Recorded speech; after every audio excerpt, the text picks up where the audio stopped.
শেখ হাসিনা ও আসাদুজ্জামান খান কামালকে যে অভিযোগে ট্রাইব্যুনাল আমৃত্যু কারাদণ্ড দিয়েছে তার বিরুদ্ধে মৃত্যুদণ্ড চেয়ে আপিল করবে প্রসিকিউশন।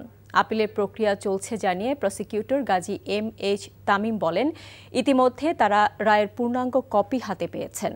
এর আগে গত ২০ নভেম্বর শেখ হাসিনা ও আসাদুজ্জামান কামালকে আমৃত্যু কারাদণ্ড দিয়েছিল ট্রাইব্যুনাল। এদিকে জুলাই গণ অভ্যুত্থানে প্রথম শহীদ আবু সাঈদ হত্যা মামলায় ২১তম সাক্ষীর সাক্ষ্য ও জেরা সম্পন্ন হয়েছে। পরবর্তী সাক্ষ্য গ্রহণের জন্য ৯ ডিসেম্বর দিন ধার্য করা হয়েছে।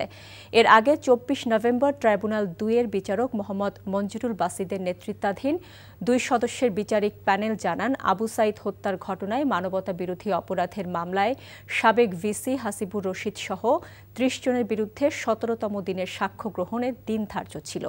তবে বিশেষ কারণে না হওয়ায় পরবর্তী সাক্ষ্য গ্রহণ ২৭ নভেম্বর দিন ধার্য করেছে ট্রাইব্যুনাল।